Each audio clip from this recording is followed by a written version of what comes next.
ધોરણ 12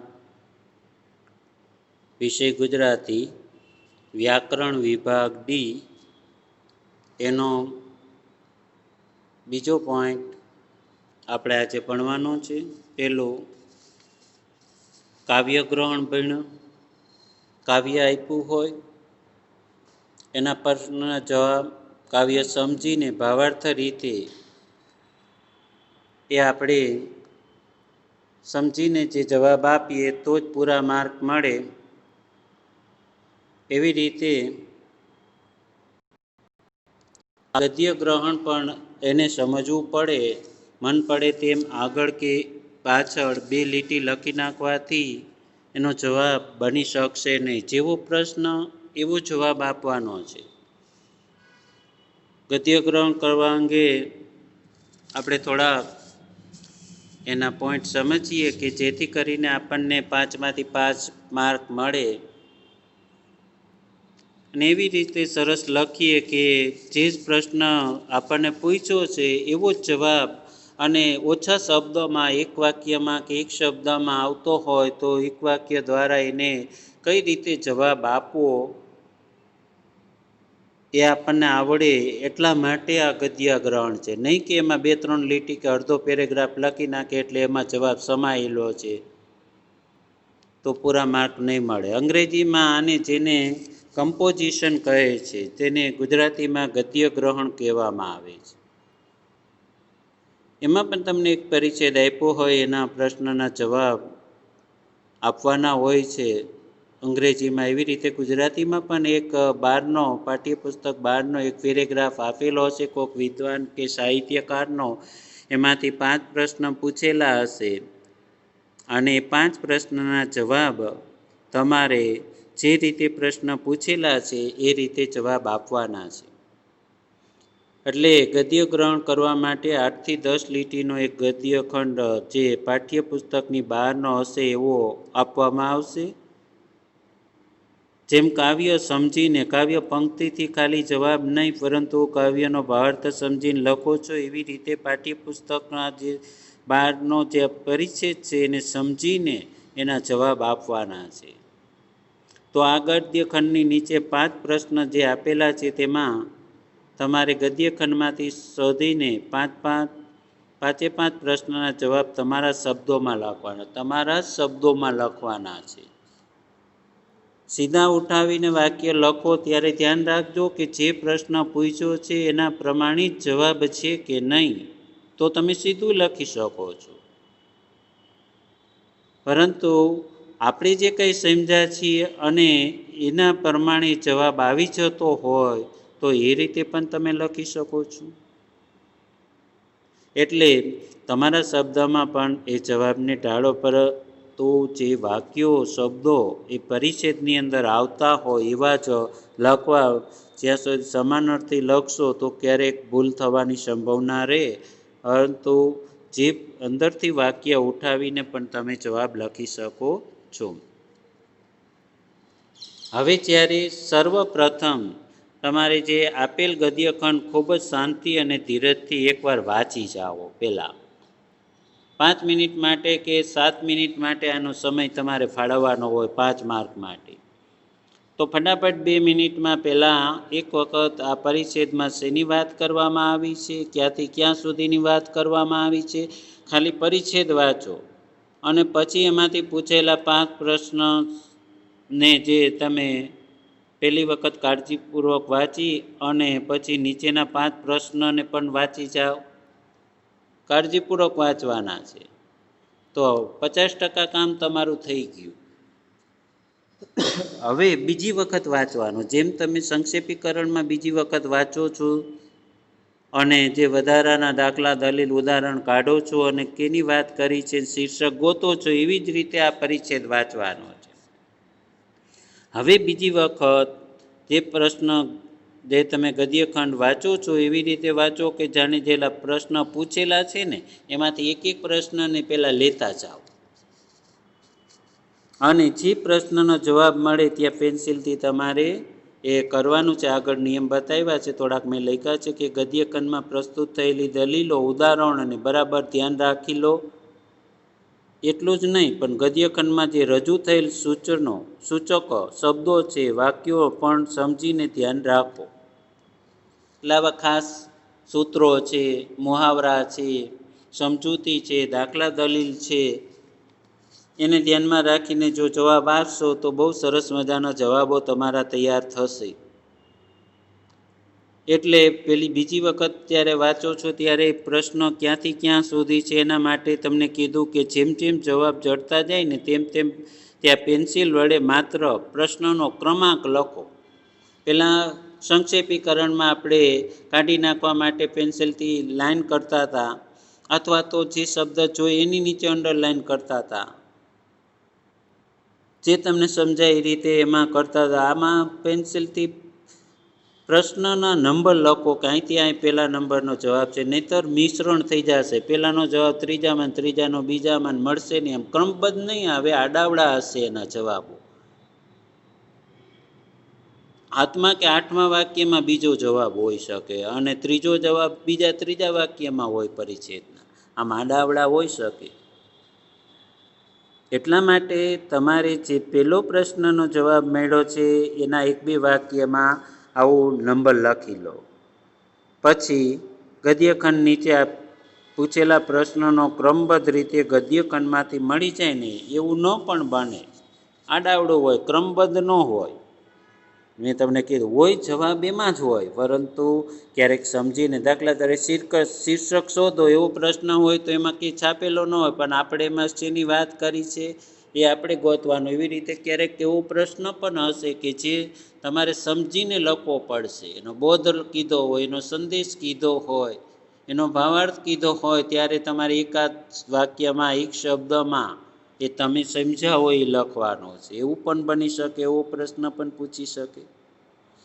એટલે ઉલટા સુલટા પણ આગળ પાછળ એ જવાબ મેં કીધું એમ કે ત્રીજો કે બીજો એ ચોથા કે છેલ્લા વાક્યમાં જવાબ હોય, અને જે ચોથો છે એ આગળના 2 વાક્યમાં જવાબ આવતો. એટલે ક્રમબદ્ધ એમાં પેરેગ્રાફમાં જવાબ મળે એવું નથી. એ આખા પરિચ્છેદની અંદર ગમે ત્યાં એનો જવાબ સમાયેલો હશે, એટલું યાદ રાખજો. શક્ય હોય ને તો પૂરતો સમય હોય તો પૂછેલા 5 પ્રશ્નના ઉત્તર શોધાઈ જાય ત્યાર પછી જ ઉત્તર લખવાનું શરૂ કરો. નહીંતર એકબીજાનો જવાબ છે, વાક્ય છે, એની એ વાત પાછી બીજા પ્રશ્નમાં કરવી પડે એવું ન બને. એના માટે તમારે 5 પ્રશ્નના જવાબ પહેલાં મનમાં વિચારી લેવા. એક વાક્ય કે એક શબ્દમાં હશે એટલે યાદી રહી જાય, અથવા તો ત્યાં ટીકી કર્યું હશે, તમે નંબર લખ્યા હશે એટલે બહુ ગોટાળો થવાની પણ સંભાવના નહીં રહે. એટલે શક્ય હોય તો પૂરતા સમયમાં એ 5 પ્રશ્નના ઉત્તર મળી જાય પછી જ લખવાનું શરૂ કરો એમ કહે છે. અને પ્રશ્નના ઉત્તર તો ક્રમ પ્રમાણે જ લખજો. ભલે જવાબ આડાવડા હોય, પરંતુ તમારે જે જવાબ આપવાના છે 1, 2, 3, 4, 5 પ્રશ્ન પૂછેલા છે એનો ક્રમ જાળવી રાખજો. 62, 63, 64, 65 એવી રીતે નંબર આપ્યા હોય તો એ આપવાના છે. આ વખતે 1, 2, 3, 4, 5 એવું આપ્યું હતું તો એ લખવાનું છે. 17મો વિભાગ હોય કે 16મો વિભાગના 1, 2, 3, 4, 5 તો એ રીતે લખવાનું છે. એટલે ક્રમબદ્ધ તમારે જવાબ લખવાના છે. ત્યાર પછી પ્રશ્નના જે કદાચ જવાબો ભલે આડાવડા હોય, પરંતુ એ જે પ્રશ્નનો જવાબ તમને ન આવડતો હોય તો એની જગ્યા છોડી દો કે પછી આવડે તો લખી શકાય. પેલો બીજો આવડ્યો ને ત્રીજો નથી આવડતો તો 2, 3, 4 લીટી છોડી દો અને ચોથો પ્રશ્ન લખવાનું શરૂ કરી દો. 5મો લખવાનું, પછી તમે એ ક્રમમાં જ લખજો. પહેલાં બીજો લખો ને પછી ચોથો લખો ને પછી પાછો ત્રીજો લખો ને વળી 5મો લખો ને વળી આડાવડા ક્રમ નહીં. પહેલાં ક્રમ આપી દેવાનો લખતા. નથી આવડતો તો એની જગ્યા છોડીને આગળનો પ્રશ્ન લખો. પછી તમે શોધેલા 5 જવાબનો ક્રમશ તમારા ઉત્તરવહીમાં સરસ રીતે લખો. અને તમે આટલું યાદ રાખો કે દરેક પ્રશ્નનો માત્ર 1 ગુણ છે. આથી દરેક પ્રશ્નના જવાબ ફક્ત 1-2 વાક્યથી વધારે મોટા નહીં હોઈ શકે. અને એનો જવાબ સચોટ રીતે લખો. પેરેગ્રાફમાં આપેલા સીધા જ વાક્ય તમારે લખી નથી નાખવાના. બિનજરૂરી લંબાણપૂર્વકનું લખાણ ન આવી જાય એની ખાસ કાળજી રાખવાની છે. જેટલો પ્રશ્ન પૂછ્યો છે એટલો જ જવાબ લખવાનો છે. આ માપવા માટે જ આ પરિચ્છેદ છે. એટલે તમે આ ખાસ આટલી બાબતો ધ્યાનમાં રાખજો કે લંબાણપૂર્વકનું ન લખાઈ જાય, સચોટ રીતે જવાબ આપજો. એ રીતે આપણે તૈયારી કરીએ તો આમાંથી 5માંથી 5 એક સામાન્ય વિદ્યાર્થીને મળી જતા હોય. નહીં સમજાય તો 0 માર્ક મૂકી દે, ચોકડા મારી દે, જવાબ જો આડાઅવળા લખ્યા તો, અથવા તો ન પૂછેલું જવાબ આપ્યો હોય તો. હવે એક પરિચ્છેદ જોઈએ. નીચેના પાઠ્યાંતરે ગદ્ય ખંડને આધારે આપેલા પ્રશ્નના ઉત્તર 1-2 વાક્યમાં લખો. દરેકનો 1 ગુણ છે અને 5 ગુણનો પરિચ્છેદ છે. લોકો મારું કામ જુએ છે કે ન જુએ, પહેલાં એકવાર વાંચી જાઓ. બીજી વખતે એમાંથી જે 5 પ્રશ્ન પૂછેલા છે એ 5 પ્રશ્નને ધ્યાનમાં રાખીને વાંચો. આ આપણે આમ નિયમો યાદ રાખશો ને એટલે આમાં 1 મિનિટમાં તો તમે કેટલું બધું કરી શકશો. લોકો મારું કામ જુએ ને ન જુએ, એની કદર કરે કે ન કરે, મને શાબાશી આપે કે ન આપે. જો એકના એક શબ્દ અને જે પુનરાવર્તન થતું આવા વિચારો આ પેરેગ્રાફમાં હશે, એટલે જ્યારે જે પ્રશ્ન પૂછેલા હશે ને એ નજીકના જવાબ હશે. એટલે તમારે એકનો જવાબ બીજામાં ન વયો જાય એના માટેથી સરસ રીતે આ બધું વાંચવાનું છે. અને પછી બીજી વખતે તમારે એ પ્રશ્નને ધ્યાનમાં રાખીને જ્યારે વાંચો છો ત્યારે એ પ્રશ્ન નંબર છે એનો જવાબ અહીંથી અહીં સુધી છે તો 1 નંબર લખી લો, પછી 2 નંબર લખી લો, એવી રીતે મળતા જાય એવી રીતે લખવાનું છે. એટલે આ રીતે કરશો એટલે આવડી જશે તમને. સંપૂર્ણ નિષ્ઠાથી અને મારી શક્તિના ઉત્તમ ધોરણ મુજબ મારું એ કામ કરતો રહીશ. પરીક્ષા હોય કે ન હોય તોય હું સરખી રીતે વાંચીશ. કસોટીના ગુણ છેલ્લી પરીક્ષા માટે ગણાય કે ન ગણાય તોય હું સરખી રીતે કાળજીથી લખીશ. ક્રિકેટ મેચ ટ્રોફી માટેની હોય કે ખાલી મૈત્રી રમત હોય તોય હું સરખા ઉત્સાહથી જ રમીશ. સ્થૂળ વળતરની આશા નહીં, પણ મારે લાયક કામ કર્યાનો આત્મસંતોષ એ મારું પ્રેરક બળ હશે. મનના આ વલણને કલાકારો કલા ખાતર કલા, દાર્શનિકો કર્તવ્ય બુદ્ધિને, ધર્મગુરુઓ નિષ્ઠા કર્મ કહે છે.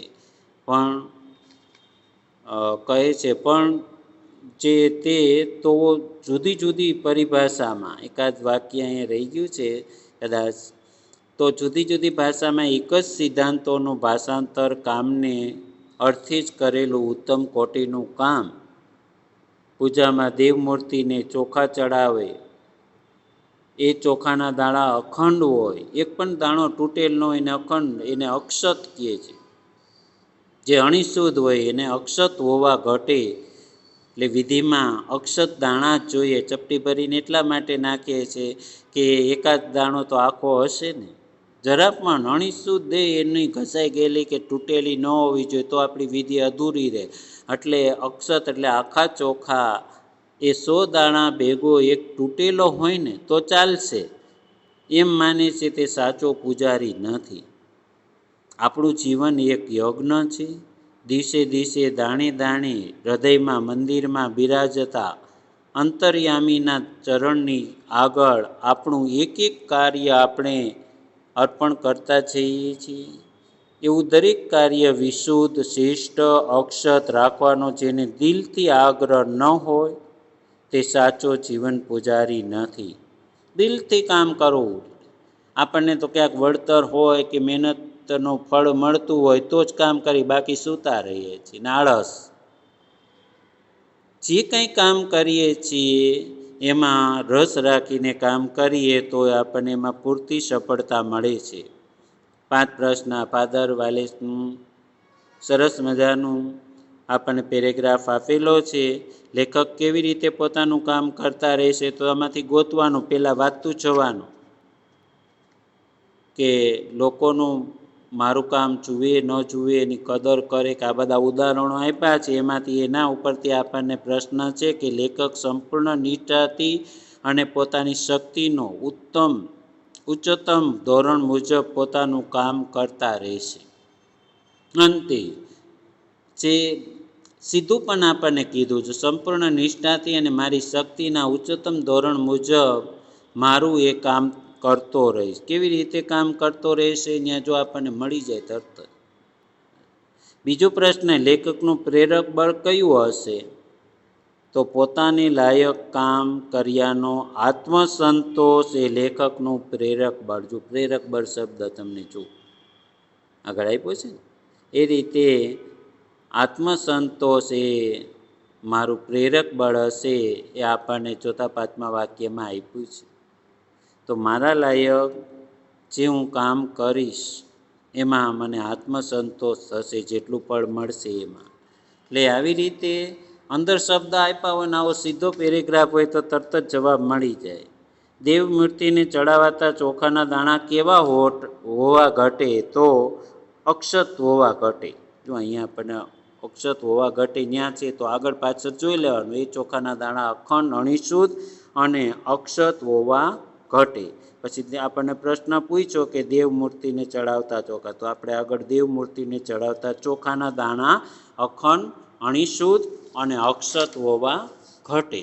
આ રીતે પ્રશ્ન આપણે આગળ પાછળ થોડુંક માગ્યો છે એવો જવાબ આપવાનો. ખાલી તમે અણીશુદ્ધ ને અક્ષત હોવા ઘટે તો તમારો જવાબ આમ અડધો માર્ક કે કદાચ ચોકડો મારી દે. અને આપણને જેવો પ્રશ્ન પૂછ્યો દેવમૂર્તિને ચડાવાતા, તો દેવમૂર્તિનો શબ્દ છે એ આપણને આવી જવો જોઈએ પ્રશ્નમાં. કોણ સાચો પૂજારી નથી? તો કે 100 દાણા ભેગા એક તૂટેલો હોય ને તો ચાલશે એવું કહેનારો છે ને એમ માને છે ને એ સાચો પૂજારી નથી. કંઈ પણ નાની બાબત ચલાવી જ નહીં લેવાની એની વાત કરી છે. એટલે 100 દાણામાં પણ એક નબળો હોય ને તો એને કાઢી નાખવો પડે. એટલે આપણા જીવનમાં એવો ખરાબ વિચાર હોય, ખરાબ કામ હોય તો એ ચાલશે એમ કરીને આપણે રાખી દઈએ છીએ, એટલે જ આપણી મોટી મોટી ભૂલો થતી જાય છે. એટલે એક ચાલશે એવું કહેનારો છે ને એ સાચો પૂજારી. હવે ગદ્યખંડને યોગ્ય શીર્ષક એટલે જીવનના પૂજારીની કર્તવ્ય નિષ્ઠા.